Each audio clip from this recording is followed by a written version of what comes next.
Graças a paz, meus irmãos, nós chegamos na tão esperada lição de número 7, que vai falar sobre o relacionamento entre nora e sogra.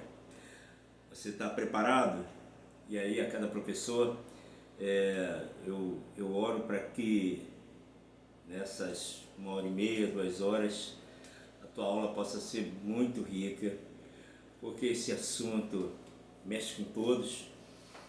E espero que seja uma bênção e eu espero que famílias possam ser edificadas, porque existem alguns pontos dentro da família que, por falta muitas das vezes de uma certa maturidade no relacionamento entre nora e sogra, acaba gerando problemas dentro da família. E a lição que nós iremos estudar, ela vai trazer para nós alguns pontos que vale muito a pena nós prestarmos bastante atenção e podemos aplicar também dentro da nossa família. Então eu quero iniciar, claro, fazendo uma oração e logo depois nós iremos fazer nossa leitura bíblica em classe.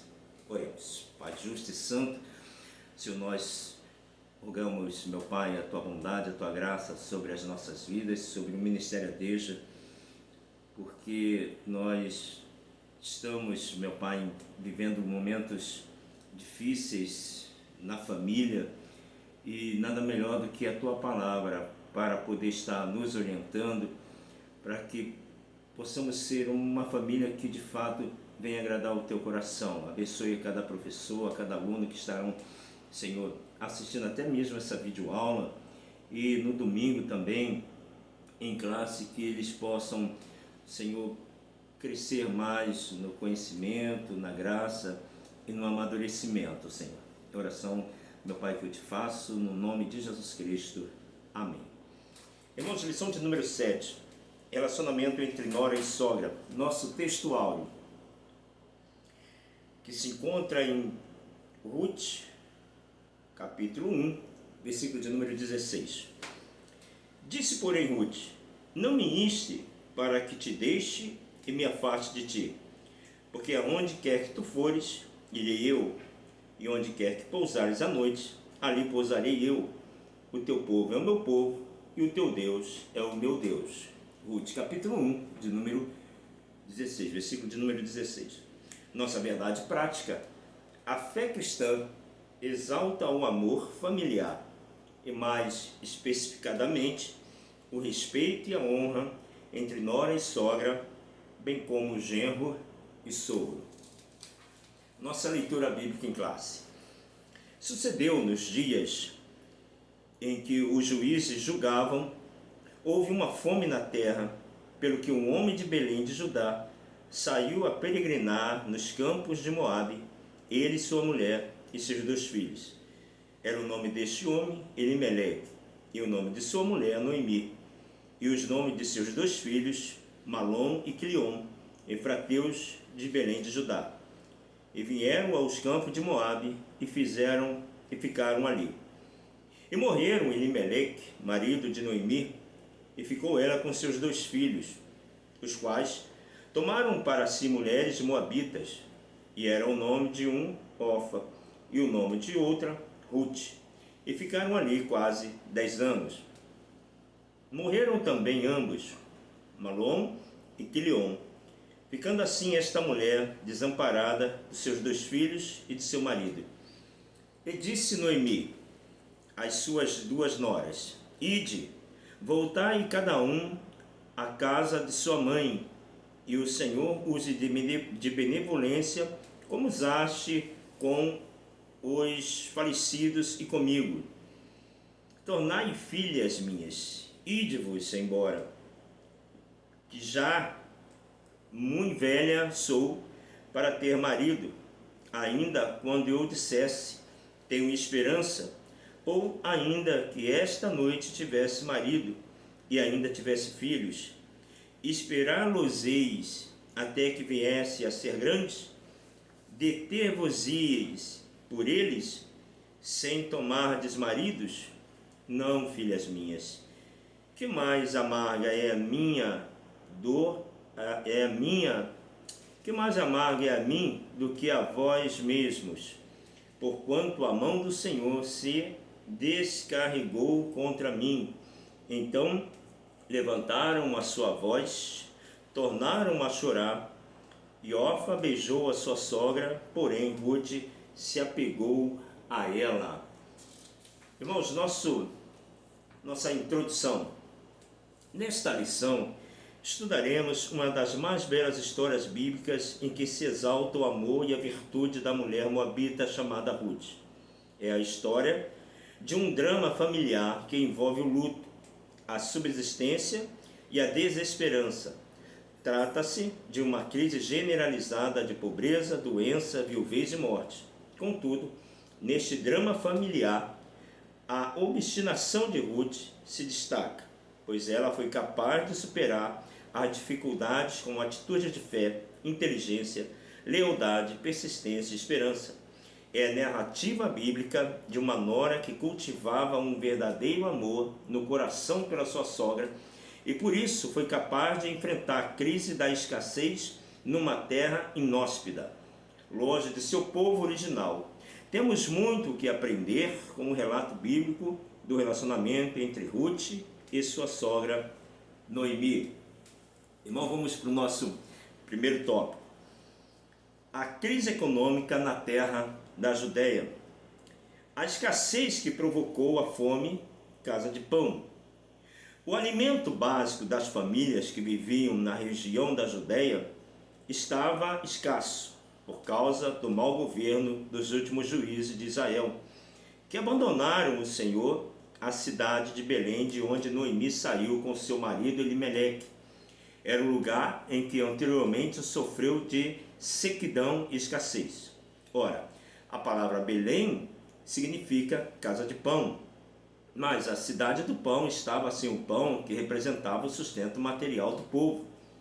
A cidade deixou de ser um celeiro de grãos para ser um lugar de escassez e fome, carestia e seca por toda a parte da terra de Canaã. Na Bíblia, às vezes, a fome é um modo de Deus disciplinar o povo que pecou contra ele. Naquele tempo, Israel havia se afastado da comunhão com Deus e chegado ao ponto de cultuar os ídolos pagãos. A bem da verdade, nem todos agiam do mesmo modo, mas a disciplina era para todos. Meus irmãos, nesse primeiro tópico, nós vemos bem no início, quando o autor ele diz que por causa do mau governo dos últimos juízes de Israel, que abandonaram o Senhor, a cidade de Belém, de onde Noemi saiu com seu marido Elimeleque, era um lugar que anteriormente sofreu uma sequidão e escassez. O período que nós estamos vivendo no nosso país, nós temos registrado um êxodo de muitas pessoas que estão saindo no nosso país para ir em direção a outros países. Portugal tem sido um lugar onde muitos brasileiros têm ido para ali formarem a sua família, a sua vida. E isso por conta justamente de problemas que nós estamos vivendo no nosso país. Eu destaquei algumas razões pela qual alguns têm saído do nosso país. Isso serve para que nós possamos estar abordando dentro da nossa sala de aula esses 3 pontos que nós identificamos nesses dias. Primeiro,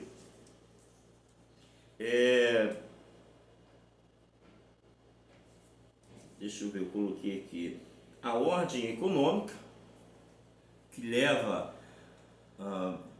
estão levando algumas famílias a saírem do nosso país, esse êxodo. A questão econômica, né, renda familiar e trabalho. E segundo, a liberdade de expressão.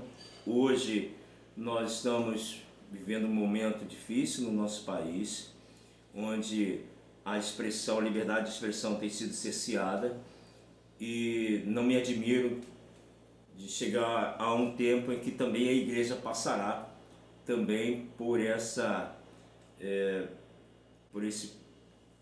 falta de liberdade de de expressão. Já estão querendo calar a igreja, e a igreja ela tem que se posicionar. É hora de nós nos posicionarmos e nós seremos exigidos com a nossa fé. Então, isso leva muitas pessoas a saírem do nosso país ou de outros países onde a sua liberdade passa a ser cerceada. Então, Elimeleque, ele sai da sua terra porque aquela terra em que ele estava, Judeia, estava passando por uma crise econômica, estava passando por uma seca e fome, e isso levou para que ele fosse para as terras de Moab, dos Moabitas. E outro fenômeno que nós conseguimos identificar hoje no nosso país é quanto à segurança pública. Então, esses três fatores, a ordem econômica, a liberdade de expressão e a questão da segurança pública, tem sido motivo de muitos saírem do nosso país. Isso seria bom nós abordarmos isso na nossa classe de aula, tá bom, irmãos? Eu separei aqui também, subindo o nosso segundo subtópico, que diz: a crise de uma família. A família do livro de Ruth era constituída por Elimeleque, Noemi, os filhos Malom e Quilom. A crise econômica obrigou Elimeleque a tomar uma decisão em busca de uma solução para a subsistência familiar em outro lugar. Irmãos, acho que o autor até mesmo coloca isso. Existem situações na nossa vida que exigem em que nós venhamos tomar uma decisão. Só que a decisão que Elimeleque vai tomar é uma decisão pensando na família, irmãos. E quando envolve família, nós sabemos que quem é o cabeça, o provedor, ele muitas das vezes ele é exigido a tomar decisões. Aquele que tem responsabilidade, ele toma decisões. E a família ela tem passado por uns processos de transformação muito grandes. A família tem sido atacada nesses últimos tempos. E como é importante, irmãos, a figura paterna. E nós conseguimos identificar a disfuncionalidade no seio da família justamente por conta da figura paterna. Deixa eu chamar a atenção também para um ponto. Lá na nossa leitura bíblica em classe, irmãos, seria bom nós também darmos, assim como diz nosso pastor Gil, né? Darmos o pastor Gil usa uma expressão muito interessante, mexer, ele disse, não, vamos mexer com a classe, mais ou menos nessa linha que ele fala. Na visão de Noemi, no versículo 13, lá no finalzinho diz assim: porquanto a mão do Senhor se descarregou contra mim. Irmãos, olha a visão que Noemi tem. Ela perde o esposo, perde os filhos, e na visão dela, ela achou que Deus havia pesado a mão contra ela. Às vezes, nós pensamos que, de fato, de tantas coisas que ocorreram na família, ela acabou se sentindo culpada por tudo aquilo que havia acontecido e que Deus mirou só nela. E por conta dela ter a vida dela preservada, ela achou que o problema era ela, quando na verdade o problema não era ela, irmãos. Mas é só para que nós possamos pontuar que muitas das vezes coisas acontecem no seio da nossa família que às vezes nós achamos que nós somos responsáveis, que a culpa recai sobre nós quando alguma coisa dá errada. É claro que é um momento difícil que ela está passando, mas nós vamos ver que ela não foi culpada. A decisão de sair da terra foi do esposo, e diante de toda aquela tragédia ela culpou a si por ela ter sobrevivido, perdeu o esposo, perdeu os filhos, e ela achou que o culpado fosse ela por toda aquela tragédia. E não é bem assim, irmãos. Então seria bom nós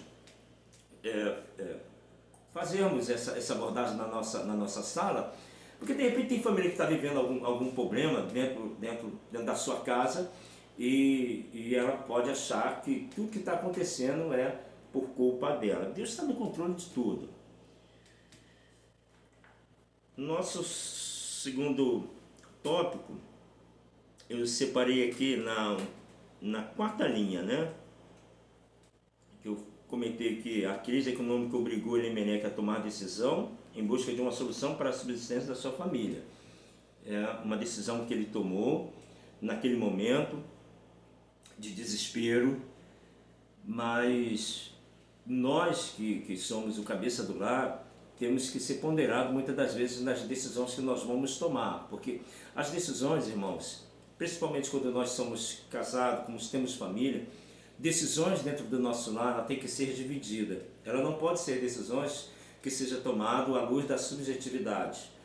Por quê? Porque se a decisão que nós tomamos for uma decisão satisfatória, uma decisão positiva, todos vão ficar bem.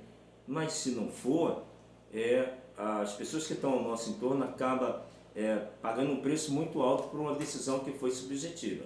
Daí a importância de nós termos nas decisões, compartilhar antes de nós tomarmos decisões para saber o que é melhor. E aí é bom se conversar com a esposa, se conversar com os filhos num momento em que estão passando por um momento de crise. A conversa, o diálogo sempre é muito importante. Eu não sei se Elimeleque, ele dialogou com a sua esposa, dialogou com os seus filhos, mas é sempre bom nós termos o diálogo dentro da nossa casa.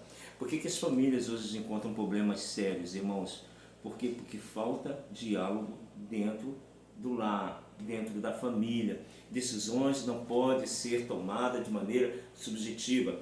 Tem que haver concordância. Se nós queremos ter uma família saudável, tem que haver, irmãos, concordância na nossa família, nas nossas decisões, ok? Elimeleque conhecia o Senhor, mas não buscou para tomar aquela importante decisão. Olha só, irmãos, que coisa interessante. Elimeleque conhecia a Deus, mas mesmo conhecendo a Deus, no momento de crise, ele não buscou a Deus uma resposta para a sua decisão. Irmãos, mesmo em meio às crises que nós vivenciamos, vale a pena ressaltar isso. Temos que consultar a Deus, temos que orar a Deus para saber se aquela decisão, irmão, é uma decisão que vai ter a aprovação de Deus. Às vezes nós estamos passando por um momento tão difícil que nós não ouvimos Deus falando conosco. Como é que nós agimos no momento em que nós não ouvimos Deus falar conosco? Como saber se aquela decisão que nós estamos tomando, ela vem de Deus ou não vem de Deus, irmãos? Deus, muitas das vezes, ele fala conosco, sabia, nas entrelinhas. Só que às vezes nós já estamos com o coração tão decidido, nós já estamos na nossa mente com a decisão tomada que nós não queremos ouvir a voz de Deus, a resposta de Deus, porque nós mesmos no nosso coração já tomamos a nossa decisão. E se eu tomei a decisão, às vezes eu vou querer ouvir aquilo que apraz a minha decisão. Quem sabe em alguns momentos da nossa vida, quando nós fomos tomar a decisão, Deus não falou conosco. É impossível, de alguma forma, de alguma maneira, Deus sempre fala conosco. Elimeleque conhecia a Deus, mas mesmo conhecendo a Deus e sendo exigido ali por aquele momento, por aquele período que ele estava passando, qual é a decisão mais fácil, irmãos? É nós buscarmos solução. O que está acontecendo hoje, desse êxodo que eu falei anteriormente, desse êxodo que está acontecendo das pessoas saírem daqui do nosso país, é legítimo? É legítimo. Mas, irmãos, nós temos antes que falar com Deus, conversar com Deus. Quantas pessoas vão em busca de uma solução para a sua família, de um bem-estar melhor, de ter uma vida mais próspera, ter a dignidade para a sua família, mas que sai sem, eu estou falando de servos do Senhor, tá bom? Que sai sem tomar uma decisão no Senhor. E aí eu conheço pessoas que saíram do nosso país, venderam tudo, saíram do nosso país e acabou que não deu certo e lá ficaram sem sustento nenhum. E foi necessário a família daqui enviar sustento para ele que pudesse estar retornando para o seu país de origem, e aí volta sem nada, irmãos. Então, como é importante, irmãos, nós tomar. Quando a pessoa é solteira, só abrir um parênteses aqui, quando a pessoa é solteira, ela não coloca segundos numa situação desagradável, numa situação delicada, porque ele está sozinho. Mas quando você tem família, o solteiro não tem nada a perder. Mas quando você tem família, você tem que pensar, você tem que orar e buscar em Deus a solução, a resposta. Quero dar uma provocação, lembrei da palavra que o pastor Gil usa. Quero dar uma provocação aqui, na sala de aula. Teologicamente, eu não vou abordar isso, mas é bom a gente dar uma provocada, né? Teologicamente, a Bíblia diz que não condena, né, o relacionamento entre o povo de Deus com os moabitas. Está lá em Deuteronômio 23, irmãos, versículo 3 e 6. Eu vejo mais como uma fatalidade que aconteceu na vida de Elimeleque e na vida dos seus filhos, né? Mas fato é que o Senhor já havia falado que não era bom haver relacionamento entre os filhos de Israel com o moabita. Está lá eu vou ler para os irmãos, só que os irmãos possam ver. Deuteronômio 23,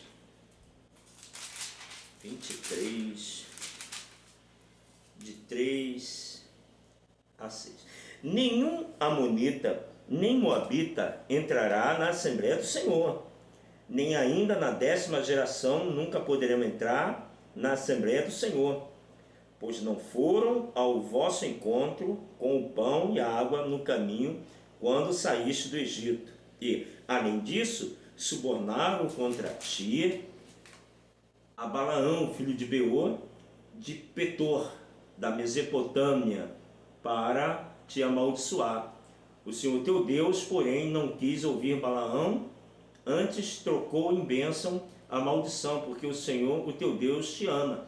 Não procurará paz ou amizade com eles enquanto viveres. Então, Deus aqui havia dado uma ordem. E aí Elimeleque, ele sai, os filhos vão em casa com moabitas. Será que a vida deles foram ceifadas? Isso é uma provocação. Será que a vida deles foram ceifadas por conta de uma desordem que Deus por conta de uma ordem que Deus havia dado ao seu povo para que não se relacionasse com os moabitas? Pode ser. Mas, e como é que Ruth, então, sendo uma moabita, ela vai entrar na genealogia do próprio Messias, do nosso Salvador? Irmãos, aí a resposta para isso. Eu, particularmente, eu vejo a graça e a misericórdia do Senhor, irmãos. Então, Deus, Ele é graça, Deus é misericórdia, mas sei se os filhos pagaram esse preço por ser relacionado com moabita, mas, enfim, que Deus, Ele preservou a vida de Noemi, né? E o Ruth acabou sendo usado ali para que desse um segmento na sua família, né? Através de Boaz, e ela acaba entrando na genealogia. Ok, meus irmãos? Então vamos dar nossa sequência. Ainda no mesmo segundo subtópico, lá na 2, 3, 4, 5, 6, na 10ª linha, Elimeleque conhecia o Senhor, isso eu já falei, e na 12ª linha, no outro parágrafo, diz assim: ali em Moabe a família encontrou a morte, o luto e a viuvez que envolveram a vida dessa família quando Elimeleque faleceu, e Noemi ficou viúva e com seus 2 filhos. O casamento de seus 2 filhos com 2 moabitas trouxe a esperança de volta ao coração de Noemi. Então, o que aconteceu? Ela perde o esposo, né? Fica viúva, e quando os seus filhos casam com as duas moabitas, já traz para ela um certo alento, uma certa alegria, só que ela não sabe que está esperando ela, né? Que logo depois os seus filhos vão falecer, né? Então seria bom nós, dentro da sala de aula, nesse tocante, nós darmos essa provocada dentro da nossa sala de aula, irmãos. Vamos para o nosso segundo tópico. Nosso segundo tópico fala da superando as crises existenciais. Noemi decide voltar à sua terra. Viúva com suas duas noras moabitas, Orfa e Ruth, também viúvas, Noemi resolveu voltar à sua terra na Judeia depois de 10 anos longe, irmãos. 10 anos, irmãos, se passaram. Agora, olha o que é importante, irmãos, nesses 10 anos, na relação entre a nora e a relação entre a sogra. 10 anos. Na relação, existe uma construção, irmãos. Eu acho que o êxito dessa família, no caso da relação entre Noemi e Ruth, foi o que elas construíram ao longo desses 10 anos. Eu não sei dizer pontualmente, assim que Elimeleque chegou, quanto tempo se passou para que os seus filhos viessem a casar. Talvez 2, 3 anos. Vamos supor, 3 anos. Elas tiveram 7 anos de uma construção de um relacionamento. Tanto Ruth quanto Orfa, elas começaram a manter esse relacionamento com a sua sogra. E eles passaram a se conhecer. Então, nesse período que elas ficaram, é um período suficientemente bastante para você construir uma relação de amizade, uma relação de afetividade e também uma relação de fé. E isso a gente vai abordar aqui, irmãos. A relação de fé é de suma importância. Então, foi uma construção no seu relacionamento durante mais ou menos esses 7 anos que elas conviveram juntos. Estou falando de 7 anos, irmãos, mas aqui eu não tenho precisão, mas foram do período em que Elimeleque sai da Judeia para ir para Moabe, foram 10 anos, né, que se passaram. Mas Elimeleque morre, e aí seus 2 filhos casam. Então nesse período, talvez tenha se passado 2, 3 anos, isso pensando eu. Então tiveram 7 anos mais ou menos nesse tempo de construção de relacionamento. Segundo parágrafo do primeiro subtópico diz: Orfa aceitou a liberação de sua sogra e voltou para sua família, mas Ruth resolveu ficar com Noemi. Então, duas tinham esse relacionamento, fizeram essa construção do relacionamento, e quando Noemi faz o discurso para que elas voltassem para sua terra de origem, na verdade, voltar para suas famílias, para elas tocarem a vida dela em frente, Orfa resolve voltar, né, para sua família, mas Ruth, ela decide ficar, ok? Na decisão de Ruth, nascia uma amizade profunda entre nora e sogra, entre duas mulheres que seriam experimentadas pelo sofrimento. Aqui, irmãos, nesse ponto, nós começamos a derrubar um pragmatismo da teologia positivista, irmãos, que não permite a questão do sofrimento, a questão de você passar um revés na tua caminhada cristã. Isso, a gente sabe que nós que servimos ao Senhor, nós somos passíveis de passar por revés na nossa vida, irmãos. Então, eu sou totalmente contra, porque eu não vejo amparo nenhum na palavra de Deus para me dizer que eu não passe por situações, por revés. Só que a Bíblia diz, né, que em todas as coisas nós somos mais do que vencedores, tal, mas tem processos na nossa vida que nós iremos passar. E os processos que muitas vezes nós passamos é no sentido de amadurecer nós espiritualmente.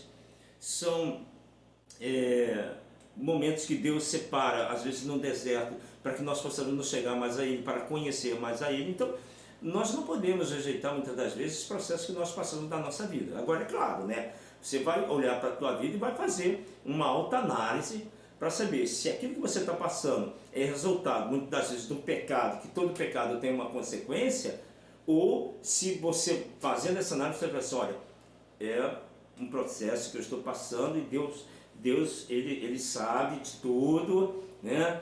E nós temos que passar por esse processo. Então, essa teologia pragmática, positivista, que você não vai ter dor, que você não vai ter luta, que você não vai passar por revés, nós não encontramos amparo na palavra de Deus, irmãos. Então vai ser bom a gente abordar isso dentro da nossa sala de aula, para que possa abrir os olhos de irmãos e irmãs, né? Porque a igreja é formada de família. Então, se a família está passando por um processo, temos que entender e refutar justamente essa doutrina, né, positivista, pragmática, e fazer com que tudo que nós passamos serve de aprendizado, serve de amadurecimento dentro da própria família. Segundo subtópico, Ruth reconhece o Deus de sua sogra. Então, nós vamos pular em 1, 2, 3, 4, 5, que é o segundo parágrafo. A convivência com a sogra levou Ruth a conhecer o Deus de Noemi. Então, aí nós conseguimos identificar, irmãos, uma confissão de fé de uma pessoa que não era judia, e sendo moabita, na convivência, irmão, como é bom, mesmo passando por luto, mesmo passando por dor, mesmo passando por sofrimento, o Ruth conseguiu identificar que o Deus de Israel era um Deus de fato provedor e que estava no controle de todas as coisas. Essas experiências que Ruth passa, muitas das vezes nós vemos pessoas que estão no Evangelho, não suportam muitas das vezes passar por um revés, passar por uma luta e já abandonam. Ruth vai dar uma confissão de fé que para muitos, irmãos, é uma lapada de convicção, de confissão de fé, de convivência, de olhar, talvez para Noemi não ver uma mulher queixosa. Já viu aquelas irmãs que se queixam por tudo? Por tudo. Tá passando, você pergunta, vai tudo bem? Não, irmão, eu estou passando por isso. Então são as irmãs ou irmãos que muitas vezes você vê que falta fé nele, que falta mais profundidade no relacionamento com Deus. Porque servir o Senhor não é só vitória, como diz assim, é só vitória, como se o crente não passasse por revés, como se o crente não passasse por luta. Mas quem está na relação e olha para um outro e vê que a outra pessoa é só pessimista, ela pergunta assim, mas é crente mesmo essa pessoa? Por que Deus ela serve? Porque a pessoa só é negativista, só conta derrota, não conta, bênçãos, vitória. Talvez na relação entre Ruth e Noemi não existia isso. Talvez Noemi, isso aqui eu estou falando talvez, irmão, não tenho convicção. Mas o que levou Ruth a fazer essa confissão de fé? Ela prestar atenção em quem está dentro da casa, o que nós falamos. E deixa eu abrir um parênteses aqui, isso serve também, meus irmãos, para os nossos filhos. Se nós temos os nossos filhos dentro da nossa casa, se você tem a sua nora não é convertida ao Senhor, e aí você, dentro da sua casa, no seu relacionamento lá com o seu filho, você dá um testemunho de fé, de uma pessoa que, a despeito de estar passando por luta, por provação, você é uma daquelas pessoas que demonstra convicção no Deus que serve, com certeza você vai contagiar a sua nora. De repente sua nora é uma nora atribulada. Só depende de você mudar o quadro da existência da sua nora para que o casamento do seu filho possa ser uma bênção. Já já eu vou falar a respeito da sogra também. Lá no nosso último tópico, quero abordar a questão do relacionamento da sogra com a nora, que é motivo muitas das vezes de você ter relacionamentos conturbados entre nora e sogra, por muitas das vezes falta de sabedoria, não da nora, mas da sogra. É claro que eu não estou eximindo a nora e nem o genro da responsabilidade que eles têm também nessa construção. Eu estou falando aqui para crente, tá bom? Então, tanto a nora quanto o genro têm responsabilidade também na construção, mas o sogro e a sogra também, para que possa ter uma família equilibrada, saudável, tem responsabilidades também, e nós iremos abordar no último tópico, tá bom? Segura aí que no último tópico nós iremos tratar a respeito disso. A convivência com nora e sogra levou Ruth a conhecer a Deus de Noemi, tá bom, irmãos? É a confissão de fé. Pulando uma linha, a Moabita descobriu que o Deus de sua sogra era o Deus verdadeiro que supre as nossas necessidades. Aí, ó, a confissão de fé entrando aí. Ruth apegou-se a Noemi não só pelos laços familiares, mas também pela fé no Deus de Israel. Então, vai ser bom nós abordarmos isso. No terceiro subtópico, fala unidos pela crise.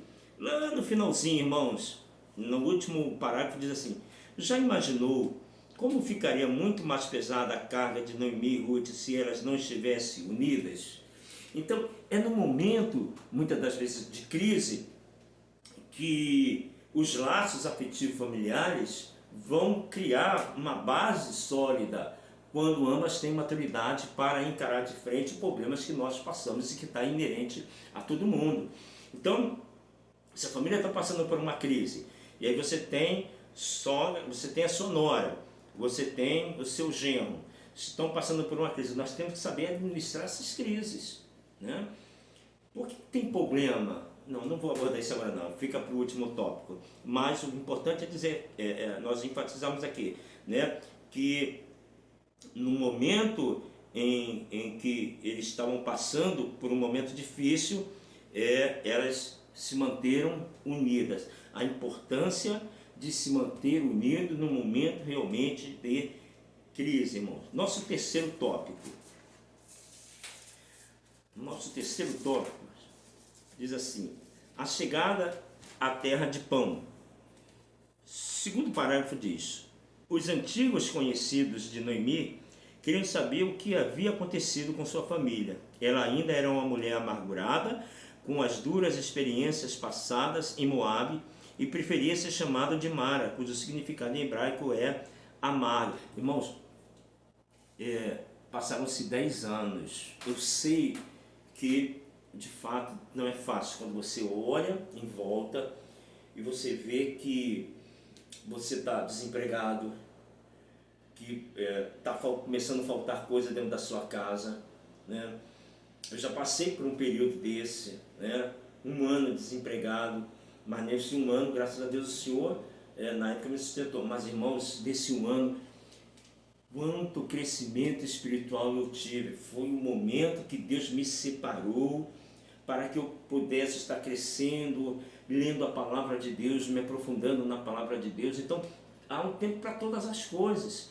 Então, deserto, muitas das vezes que nós passamos, irmãos, deserto, como diz, né, um ditado que é muito verdadeiro, deserto não é lugar de repouso, não. É lugar de transição, mas é um lugar onde nós passamos a conhecer mais a Deus, da sua provisão. Como é que eu posso afirmar que Deus é o nosso Jeová Jireh, o Deus de toda a provisão, se eu não passei ainda por nenhum tipo de escassez, nenhum tipo de necessidade, para entender que Deus é aquele que vai me prover? Quando, vai ser rápido aqui, mas quando eu estava no meu segundo filho, se não me falha a memória, nesse período que eu estava desempregado, estava usando era a última fralda que colocou no meu filho, irmãos, não tinha, sabe, perspectiva de nada, e a minha esposa, Beth Palagar, ela veio e falou assim: ó, É a última fralda que eu estou colocando nele. Essa é a última fralda. O que é que vai resolver? Eu entendi naquele momento que ela estava querendo dividir a angústia dela comigo. Irmãos, quando deu mais ou menos 3 horas da tarde, irmãos, veio uma senhora que eu nem tinha intimidade com ela, ela tinha intimidade com a minha mãe. E ela chegou na casa da minha mãe e disse assim: soube que seu filho teve um filho, então eu trouxe um negocinho aqui para ele. Irmãos, Deus sabe do que nós estávamos precisando. Ela poderia ter trago muitas coisas relacionadas a recém-nascido. E ela trouxe justamente aquilo que nós estávamos precisando naquele momento. Que era o quê? Que era a fralda. Ou seja, Deus é o nosso Jeová, Jireh, o Deus de toda a provisão. Então, 10 anos, irmãos, se passaram. O que aconteceu nesses 10 anos? Não tiveram que voltar. E quando voltaram, Judéia já estava uma bênção. Então, tem momentos que nós vamos, período da nossa vida que nós vamos passar, que vai ser provação, vai ser revés, mas não vai ser duradouro. Tem início, mas também tem fim, vai acabar essa luta, esse problema que você está passando. Tem início, mas creia, vai acabar. Deus está no controle da tua vida, Deus está no controle da nossa vida. Então vamos falar isso dentro da sala de aula, que Deus está no controle nas decisões que nós vamos tomar. Olha, vamos aproveitar esse momento aqui, né, e fazer essa aplicação, que é só um período, porque a família está em primeiro lugar. Olha que preço alto que essa família pagou de ir para as terras de Moabe, buscando ali a solução do pão. Sabe, se ficasse, se esperasse, talvez a história seria outra. Mas enfim, irmãos, Deus tem tudo sob o seu controle. A história, quando a gente lê, é linda, mas vivenciar vai uma distância muito grande, irmãos, vai uma distância muito grande. Mas vamos aproveitar esse momento para fazer essa aplicação. Ok, meus irmãos? Nosso segundo subtópico do nosso terceiro tópico está na página 54. Nós já estamos com um tempo muito já avançado, mas vamos dar uma corrida aqui. Lá no último parágrafo diz assim: é muito importante que na família haja pessoas dispostas a animar as outras. Dentro da família, pessoas, nós estamos falando de relacionamento entre nós e sogra, entre genro também, não podemos esquecer da nora e sogra, porque é Ruth e Noemi, mas a gente pode incluir também tanto genro e sogra, pessoas dentro da família, da casa, que seja realmente sóbria, né?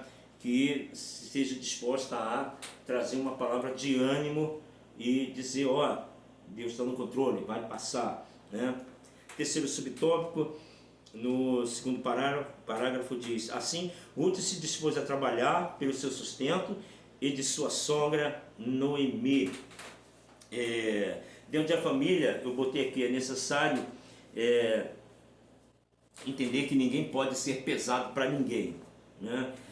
E é engraçado que, na verdade, não tem nada de engraçado, mas a gente consegue identificar dentro da família, dentro de alguma família, que uns estão dispostos justamente a se sacrificar e outras não. Se é família, nós temos que entender que na família tudo é em comum. Ninguém pode ser pesado para o outro.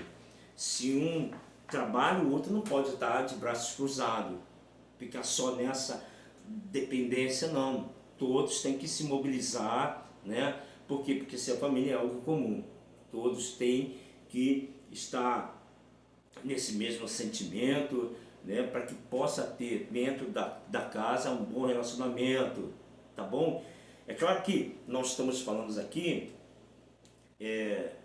porque é complicado o relacionamento. Se você casa e vai morar na casa dos seus pais, porque você não tem condições de pagar um aluguel, você não tem condições de ter a sua casa própria, e aí você vai morar dentro da casa dos seus pais, você tem que entender que ali é um lugar comum, né? Tanto você quanto a sua esposa, vocês estão morando na casa dos seus pais, e ali agora passa a ser um lugar comum. Então, as funções que existem dentro do lar, isso vale para todo mundo, né? A questão da roupa, a questão da louça, a questão do alimento, todo mundo tem que estar junto, né?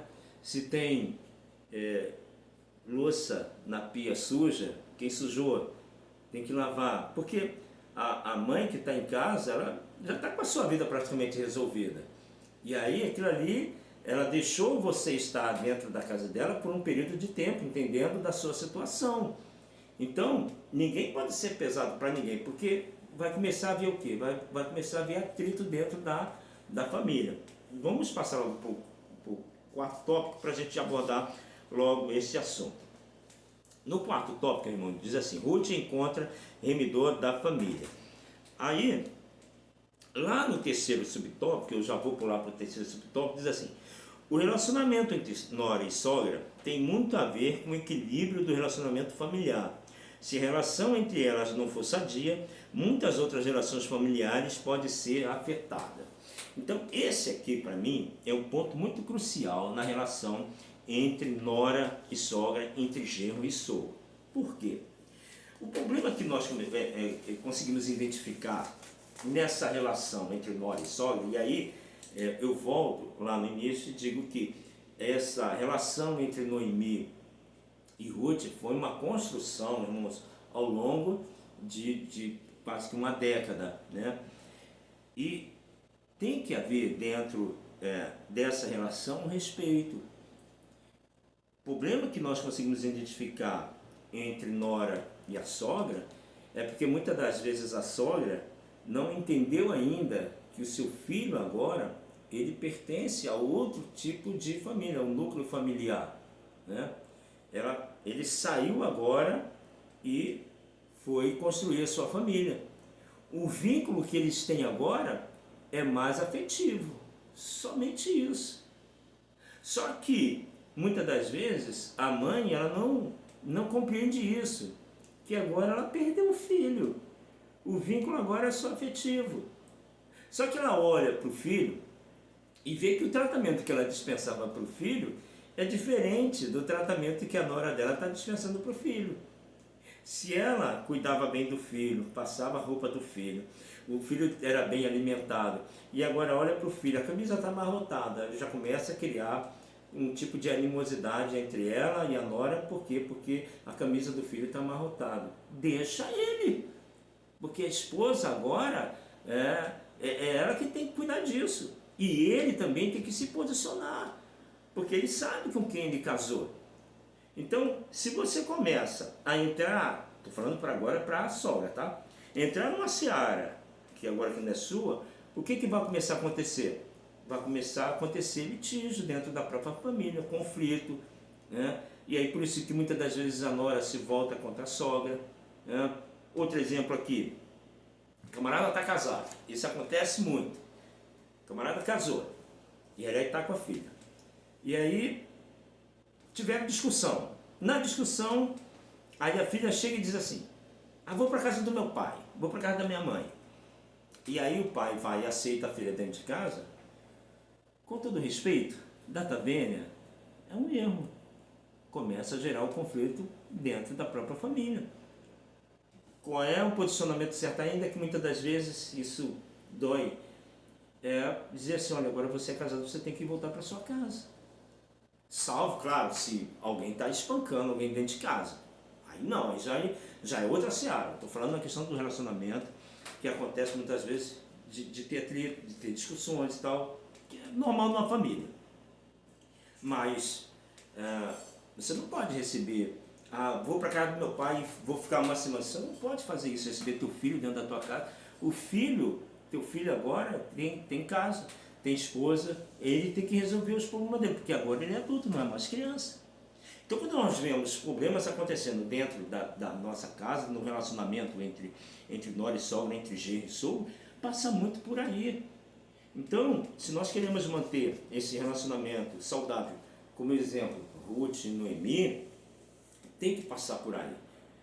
Todos têm que saber o seu limite, todos têm que saber até onde pode ir, até onde não pode ir, até quando recuar, até quando avançar, no momento certo, usar de sabedoria tanto o sogro para o seu genro, quanto a sogra com a sua nora, o momento certo de falar, usar de estratégia, porque quando se constrói uma família, tudo ali é muito novo. Então, tanto o genro vai precisar de aconselhamento, tanto a nora vai precisar de aconselhamento. E quem é que vai dar conselho? Então, obviamente, nós partimos do princípio que quem é mais maduro? O pai, né, que é o sogro, tem mais maturidade para aconselhar o seu genro. A sua nora, a sua sogra, ela tem mais maturidade para aconselhar a sua nora, né? Então, cabe tanto ao sogro quanto à sogra ter esse papel de intermediar, muitas das vezes, crises que acontecem dentro da família, mas não de querer intrometer no problema, mas só no sentido de dar conselho, querendo o bem comum, querendo o bem de ambos, para que essa construção possa ser uma construção dentro da família, uma construção sadia. Por isso, requer para nós que somos servos do Senhor uma responsabilidade muito maior quando nós formos aconselhar, não tomar partido de ninguém, mas aconselhar segundo o quê? Irmãos, segundo a palavra de Deus, irmãos. Por isso que eu acredito que essa família, essa relação de Noemi, né, ela foram bem sucedida com Ruth, justamente por conta de uma maturidade, talvez que mesmo em meio a tanta perda que Noemi teve, mas ela pôde conquistar Ruth, né? Isso é muito importante. Irmãos, que você possa ter uma aula abençoada. Olha, esse tema é um tema rico, para que nós possamos, de fato, ser instrumentalidade nas mãos do Senhor, para as famílias que estão tão dilaceradas nesses dias, né?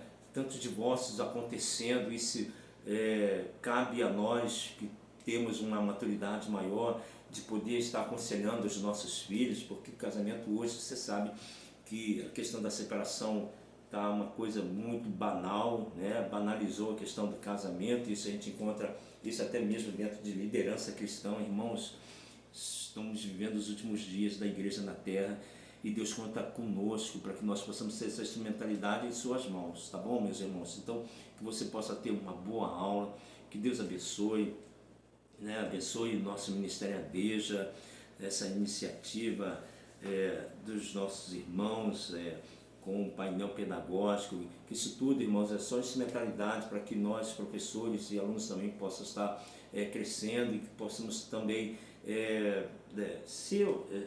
dar mais apoio para que as nossas aulas possam ser as aulas mais enriquecidas. Com o conhecimento que você tem e com essas videoaulas também que nós damos, você pode tirar pontos positivos para que a tua aula possa ser enriquecida, tá bom, meus irmãos?